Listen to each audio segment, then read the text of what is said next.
ce matin. Je suis vraiment content de vous voir. J'aimerais vous parler d'un incident majeur qui s'est produit dans le ministère d'un des plus grands ouvriers de l'Ancien Testament. Un ouvrier qu'on pourrait appeler une sommité. Est-ce que quelqu'un peut me dire c'est quoi une sommité?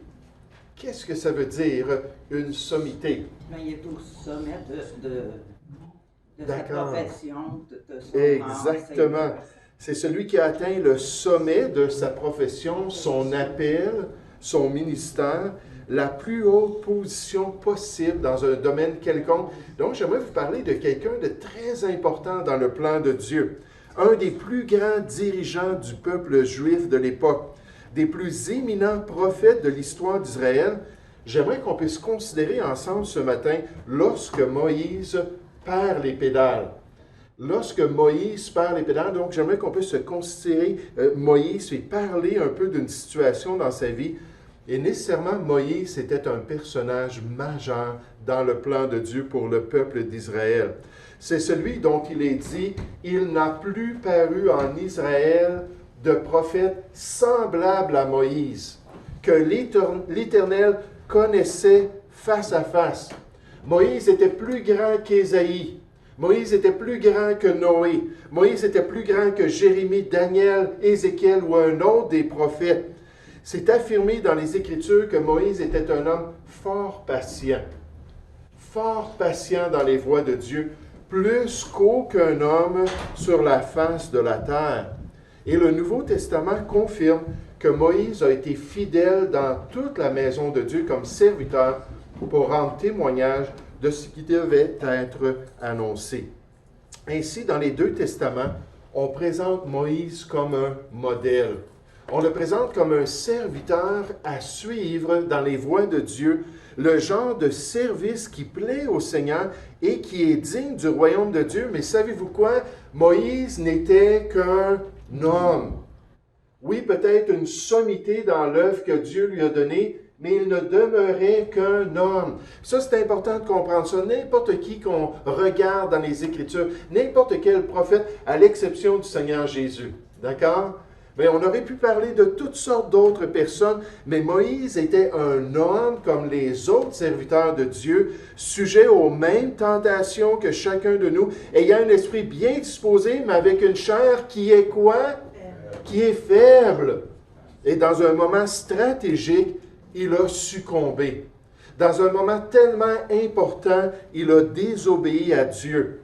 J'aimerais vous raconter ça. On n'a pas un texte ce matin. Un passage biblique, j'ai dit à mon épouse, c'est très différent. En 30 ans de ministère, c'est la première fois que je fais ça. Il n'y a pas un passage sur lequel on va se concentrer, mais j'aimerais juste vous raconter ce qui est arrivé dans le ministère de Moïse. Vous vous rappelez comment le peuple d'Israël a voyagé à travers les déserts pendant des décennies. En fait, pendant 40 ans. Ils ont voyagé sous la direction de Moïse. Et par moment, lorsqu'on est dans un terrain sec comme un désert, par moment, les gens vont commencer à manquer d'eau. Vont commencer à avoir une privation à cet égard-là. Et Dieu avait dicté à Moïse qu'il devait frapper un rocher pour en faire sortir de l'eau. Et c'est exactement ce qu'il a fait la première fois. Il s'est approché du rocher, il l'a frappé, il y a de l'eau qui est sortie pour désaltérer son peuple.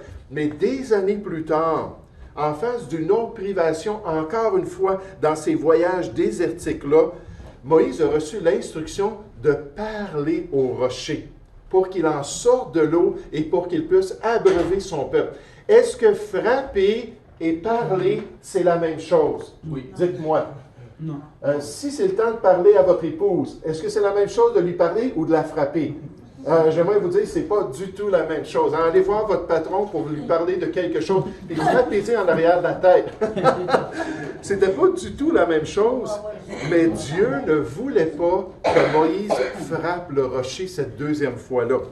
Puis malheureusement, au lieu de suivre les instructions de Dieu, Moïse a perdu les pédales. C'est-à-dire qu'il s'est mis dans une grande colère contre le peuple qui murmurait. Et encore une fois, il a frappé le rocher. Puis par la grâce de Dieu, l'eau est sortie, mais la réaction de Moïse n'a pas du tout plu au Seigneur. Dieu a été grandement déçu de cela. On voit dans les Écritures, alors l'Éternel dit à Moïse et à Aaron en face de cette seconde frappe du rocher, « Parce que vous n'avez pas cru en moi, pour me sanctifier aux yeux des enfants d'Israël. » J'avais un message que je voulais leur enseigner encore une fois, alors que je pourvoyais cette eau vive-là. Mais cette fois-ci, juste en parlant au rocher, vous ne l'avez pas fait, je ne vous ferai point entrer, ou vous ne ferez point entrer cette assemblée dans le pays que je lui donne.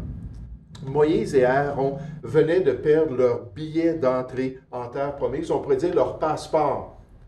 N'est-ce pas? Ils venaient de perdre leur passeport, pas vaccinal, mais ils venaient de perdre leur passeport pour rentrer en terre promise. Puis à travers les prochaines années, même jusqu'à le jour de sa mort, Moïse a dit, « Seigneur, pardonne-moi, puis laisse-moi rentrer en terre promise. » Puis Dieu a toujours refusé. En fait, et Aaron et Moïse sont morts dans le désert, sont morts dans ces voyages-là, plutôt que de rentrer en terre promise parce que Dieu ne voulait pas le récompenser. Puis on comprend pourquoi. D'après les Écritures, ce rocher-là qui devait abreuver d'eau vive le peuple, c'était une image de l'œuvre du Seigneur Jésus-Christ.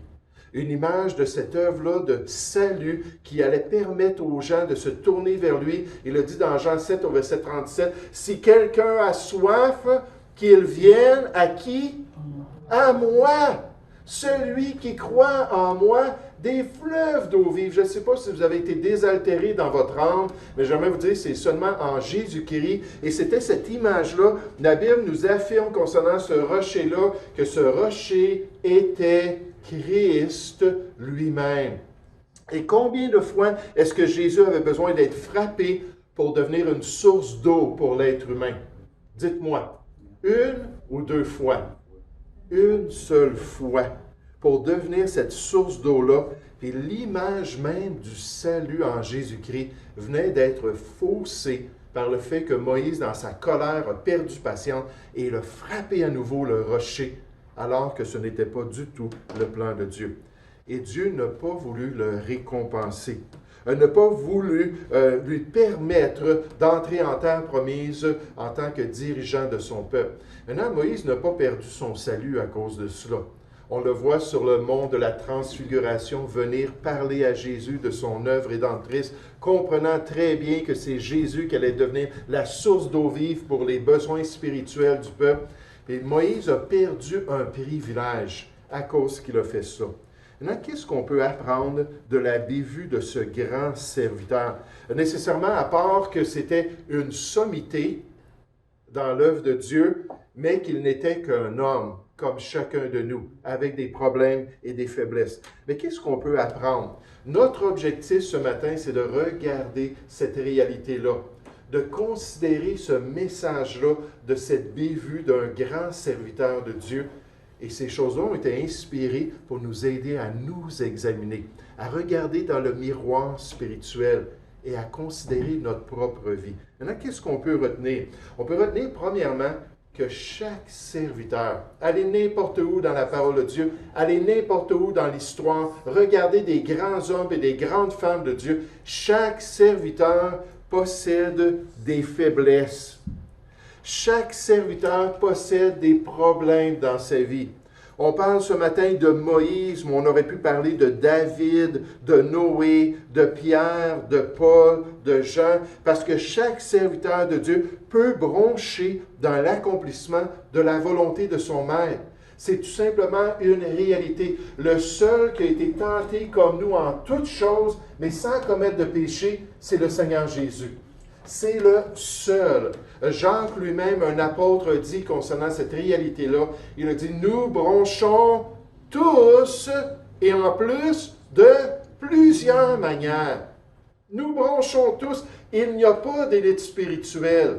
Il n'y a pas même dans les sommités des personnes qui n'aient pas de problème. Chacun de nous, on a des faiblesses. Chacun de nous, on peut broncher. Puis dans un instant, vous allez voir comment c'est important de retenir ça, de considérer notre propre faiblesse spirituelle. Des fois, on voit qu'il y a des chrétiens qui ne regardent pas cet aspect-là dans le miroir spirituel.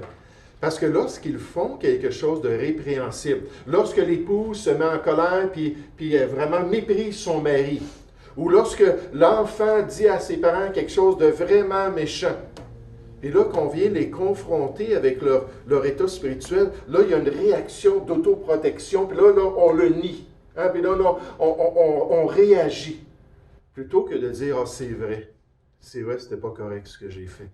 Hey, c'est vrai que j'ai cette tendance-là. C'est vrai que je ne parle pas correctement. » Puis on voit chez certaines personnes, on peut voir leurs actions. La Bible dit qu'on doit avoir les yeux ouverts, puis comprendre quand quelque chose est bien, quand quelque chose est mal. On peut voir les actions, mais ce qui est très rare, c'est d'entendre les gens avouer cela. C'est tellement important de comprendre que nous sommes tous pareils. On a tous les mêmes luttes, des degrés différents de lutte dans des domaines différents. On a tous des luttes. Nous bronchons tous de plusieurs manières. Il n'y a pas d'exception.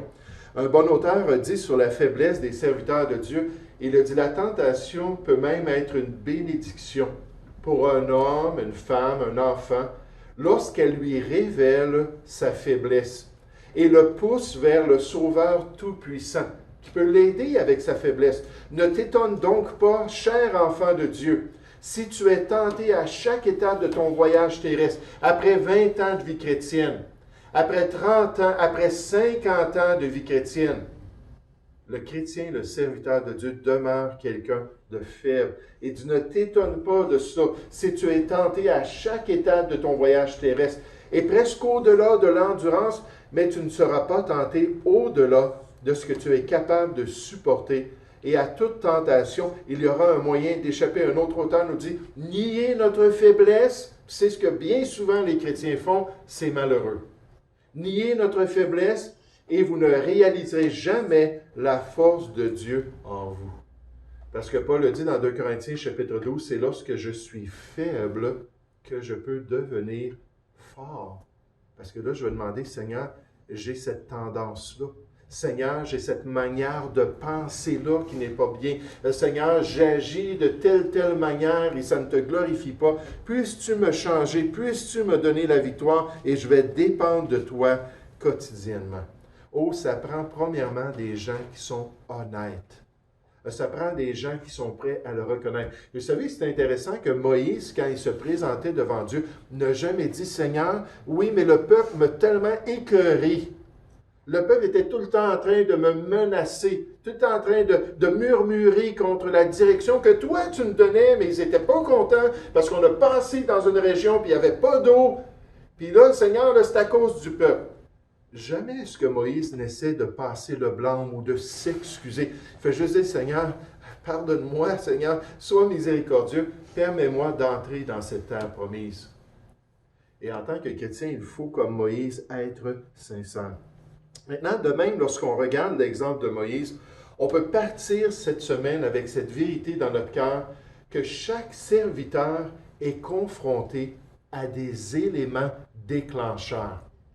Des éléments déclencheurs de sa faiblesse, c'est-à-dire des circonstances qui le rendent plus apte à commettre un péché, plus vulnérable envers sa faiblesse, qui le mettent dans une disposition favorable à faire le mal. Puis on voit ça dans les Écritures. Souvent, il y a des éléments déclencheurs qui sont très clairs dans le texte. Vous vous rappelez quand David a tombé avec Bathsheba, qui était l'épouse d'Uri. Puis on nous dit quand c'était le temps d'aller en campagne militaire, David a envoyé son armée en campagne militaire, c'était au printemps ou en automne, c'était les meilleurs temps pour des campagnes militaires. Puis lui, il est resté à la maison, puis quand j'étais jeune, on me disait toujours l'oisiveté de ne rien faire, de perdre du temps est la mère de toutes les vices, tous les vices. Mais c'est exactement ce qui est arrivé. Ça a été un élément déclencheur pendant qu'il perdait son temps, qu'il n'était pas en train d'accomplir les tâches qu'il devait faire. Il a regardé au-dessus de sa muraille, puis il a vu en bas dans un bain une femme en train de se baigner. Puis on dit, faites-la venir, elle m'intéresse. Mais il y a des éléments comme ça dans notre vie, des éléments déclencheurs. Pour Job, ses amis lui avaient dit, garde-toi de te livrer au mal, car la souffrance t'y dispose. La souffrance est en train de te rendre disposé à faire ce qui est mal. Alors, c'est quoi l'élément déclencheur dans la vie de Job? La souffrance, la maladie, n'est-ce pas, qui était toujours là sur sa peau, puis il prenait des morceaux de poterie, puis il se grattait, il y avait des démangeaisons constantes, de la plante du pied jusqu'à la tête. Il avait été frappé par Satan. Puis ça, c'était juste un exemple. Mais la maladie, la douleur, les épreuves persistantes qu'il expérimentait pouvaient le rendre disposé à, comme sa femme lui a suggéré, à maudire Dieu. À se détourner carrément de Dieu. Et pour Moïse, lorsqu'on regarde le texte biblique, on s'aperçoit qu'il y avait aussi un élément déclencheur. Et probablement que cet élément déclencheur-là, c'était la mort de sa sœur. Oups, ça c'était Job, pardon. La mort de sa sœur Myriam ou Marie. Mais vous savez, juste avant cet événement où Moïse a été encore confronté par la rébellion du peuple, puis par sa soif, puis son besoin pressant, il venait juste d'expérimenter un deuil. Subitement, sa sœur est décédée comme ça. On continue dans le texte biblique, et là, il arrive cet événement-là. Et moi, j'aimerais rendre témoignage que lorsqu'on perd quelqu'un, puis lorsqu'on vit une déchirure émotive comme la mort d'un bien-aimé, que ça nous rend grandement vulnérables. Ça nous rend sensibles, ça nous rend fragiles avec une telle perte.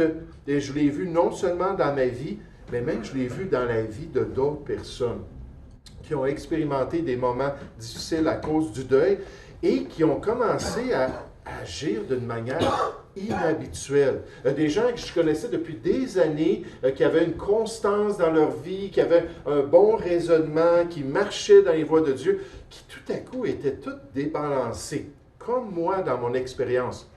Et là, Moïse venait de vivre cette perte-là. Sa sœur, avec Aaron, avait été stratégique dans sa vie. Ils avaient été un accompagnement dans son ministère. Et il venait de la perdre. Et là, il a expérimenté cette pression émotive et nécessairement la pression du peuple. Et là, il a craqué. Est-ce que c'était au-delà de ses capacités? Non, la Bible nous dit que non. Mais dans sa faiblesse, il a craqué et il a réagi. C'est pour ça que le Seigneur Jésus nous dit en tant que chrétien, en face de toutes sortes d'événements dans notre vie, l'enfant de Dieu doit veiller et prier, afin que vous ne tombiez pas dans la tentation. Là, on comprend c'est quoi prier. Quotidiennement, Seigneur, ne m'induis pas en tentation. Seigneur, protège-moi. Seigneur, aide-moi à faire ce qui est bien à tes yeux. Mais veiller, c'est de surveiller, c'est d'être une sentinelle sur notre cœur, une sentinelle sur notre vie, une sentinelle sur nos expériences. Les femmes, des fois, à un moment donné dans le mois, être une sentinelle sur la situation physique que vous êtes en train de vivre. Et en passant, les hommes, ils ont un cycle aussi. Peut-être pas autant marqué que les femmes, mais on a aussi des cycles physiques. Puis là, de surveiller, oh, ça va pas bien aujourd'hui. Et je me sens pas bien, puis je suis irritable, puis il y a quelque chose qui se passe dans mon cœur. Puis là, veiller, mais aussi réaliser qu'il faut vraiment faire attention à nos décisions. C'est jamais le moment pour prendre de grandes décisions. La Bible nous dit que l'esprit est peut-être bien disposé, mais notre chair est faible. Frères et sœurs, qu'est-ce qu'on apprend ce matin? Il faut reconnaître les éléments dans notre vie. Ces éléments déclencheurs de notre péché. Il faut voir lorsqu'on est rendu vulnérable, lorsque Satan a des outils pour nous encourager à nous détourner de Dieu et de la volonté de Dieu. Il faut analyser nos chutes. Il faut veiller sur l'état de notre cœur et notre vie pour nous assurer d'éviter le mal et d'accomplir ce qui est bien aux yeux de Dieu. Oh, Moïse a fait ce choix-là qui a affecté ce que Dieu allait faire dans le restant de sa vie, qui l'a empêché de compléter sa course dans les voies de Dieu en étant le grand conquérant de la terre promise. Mais Dieu, à travers tout cela, a vu sa faiblesse et il a agi dans sa vie. Et Moïse devait apprendre de cette situation-là. Le livre des Proverbes nous dit que le chemin des hommes droits, c'est d'éviter le mal. Celui qui garde son âme pour éviter le mal doit veiller sur sa voie. Il doit garder les yeux ouverts. J'ai déjà raconté qu'il y avait un homme qui avait partagé, il luttait beaucoup avec la pornographie. Puis il m'avait partagé ça, c'est il y a des années de cela. Il avait dit, pasteur, prie pour moi, je tombe, puis j'aime pas ça m'aide pas dans ma relation avec mon épouse, puis je me sens souillé, puis c'est mal, c'est un des éléments de sa vie. Et j'ai demandé, mais qu'est-ce qui s'est produit ce jour-là où tu t'es tourné vers la pornographie? Qu'est-ce qui s'est produit là, dans ton quotidien?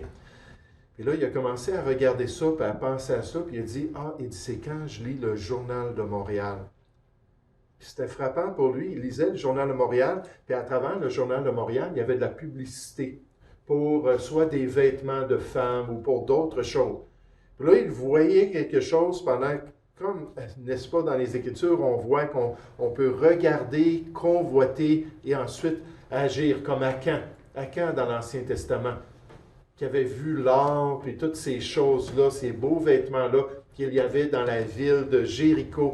Puis là, Dieu avait dit, je ne veux pas que vous preniez rien du butin. Tout le butin m'est consacré. Et Akan a vu cela, nécessairement, nos yeux, ça affecte notre cœur.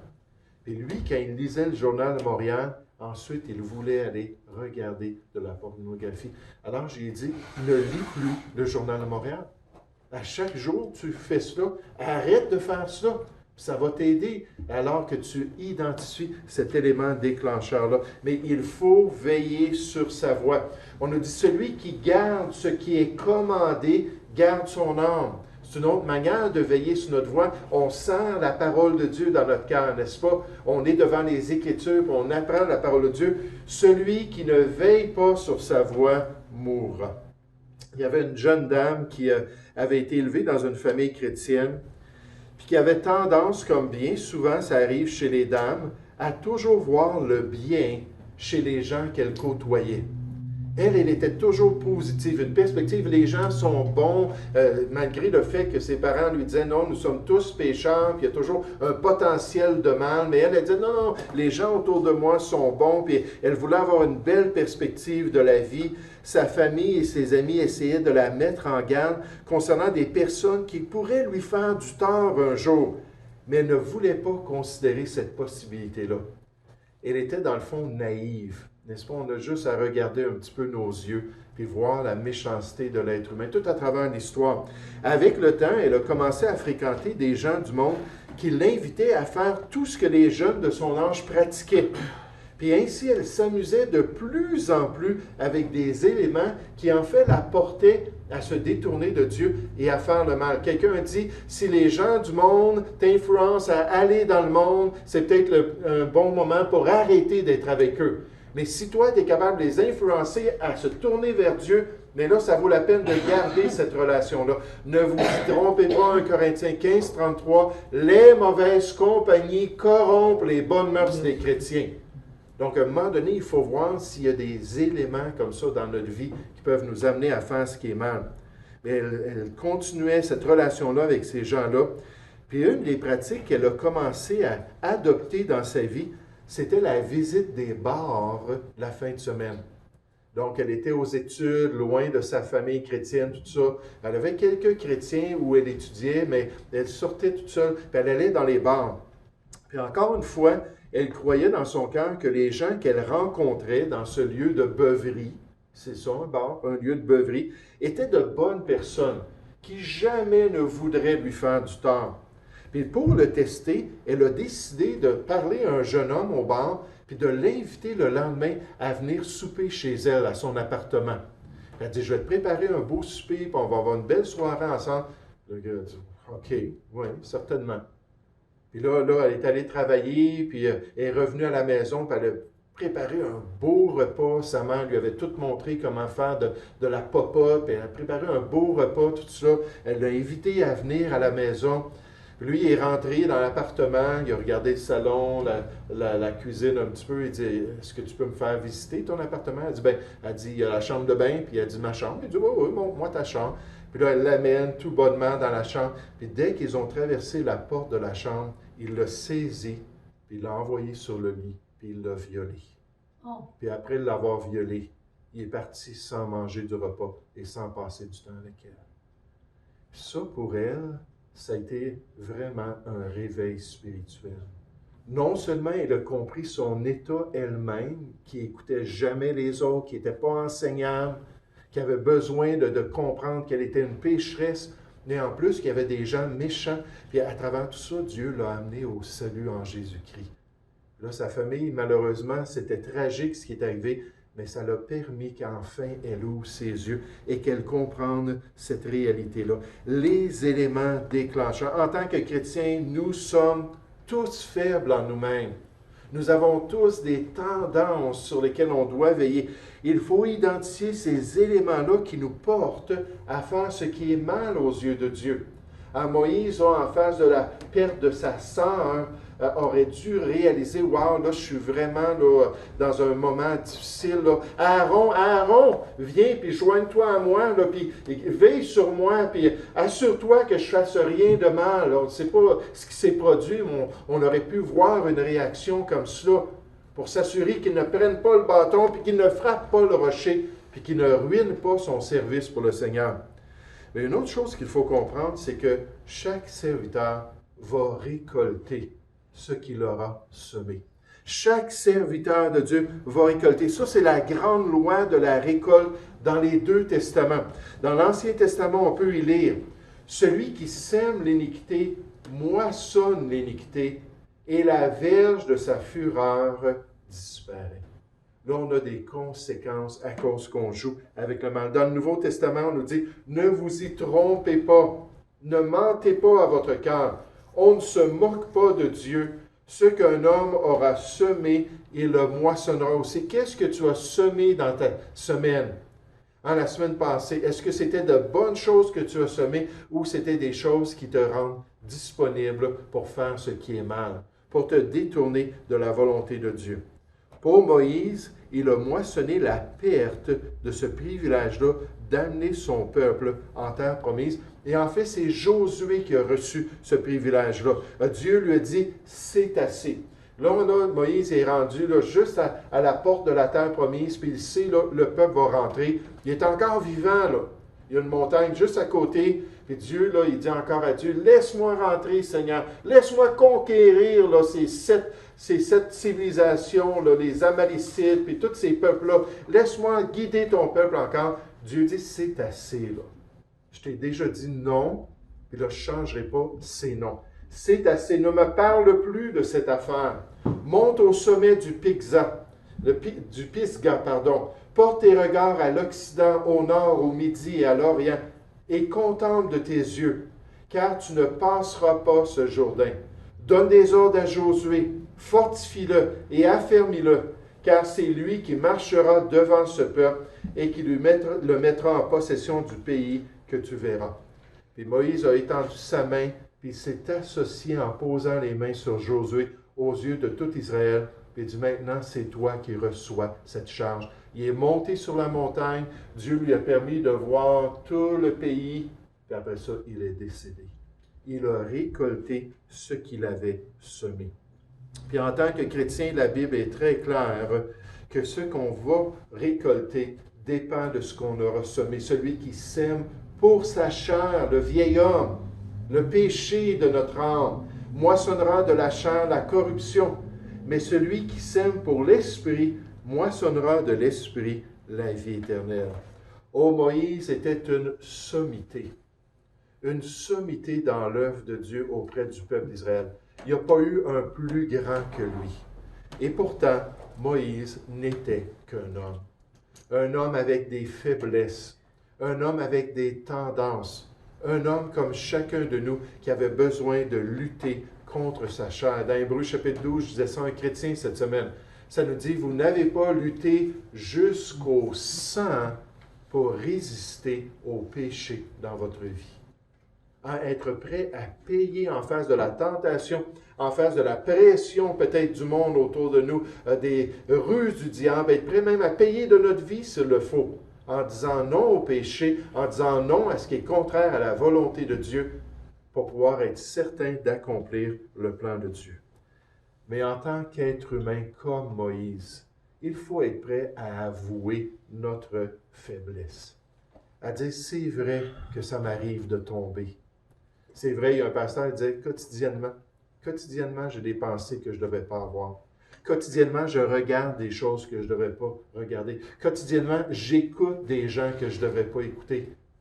Et d'être prêt à dire, oui, aussi, je suis de la même nature. Vous savez, c'est juste l'orgueil qui nous empêche d'être honnêtes comme ça. Et Dieu résiste à qui? Aux orgueilleux. Puis il faut voir qu'il y a des éléments qui nous rendent plus vulnérables. Des situations, des circonstances, peut-être des personnes, peut-être des influences qu'on tolère dans notre vie. Et si ça nous amène à faire ce qui est mal, j'aimerais vous dire, c'est beau de dire, là, Seigneur, pardonne-moi. 1 Jean 1,9, viens me purifier. Mais la Bible dit qu'il faut abandonner aussi notre péché.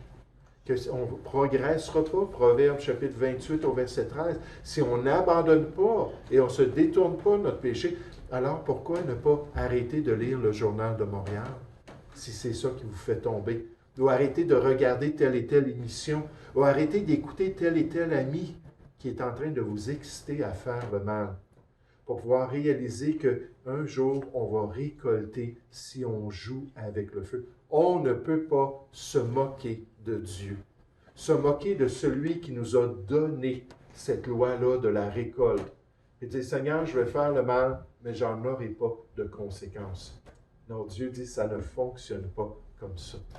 Puis en tant que chrétien, on peut regarder cet exemple de Moïse, voir cette colère qui a ruiné son ministère, puis dire, Seigneur, aide-moi quotidiennement à dépendre de toi. Aide-moi quotidiennement là, à prier pour les autres chrétiens. Puis Seigneur, j'espère qu'eux aussi vont prier pour moi, pour qu'on puisse faire ce qui est bien. Nous allons prier ensemble.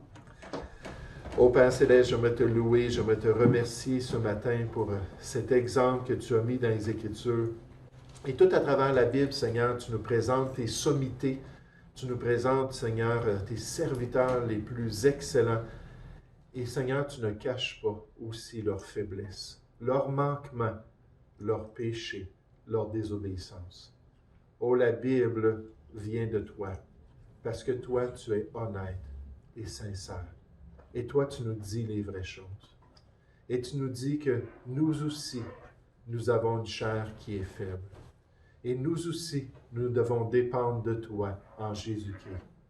Et toute la victoire spirituelle est possible, alors qu'on apprend de plus en plus à marcher avec toi, alors qu'on apprend de plus en plus à bénéficier de ta force, cette grâce qui est disponible avec notre salut en Jésus-Christ, et qu'on apprend à marcher droitement devant toi.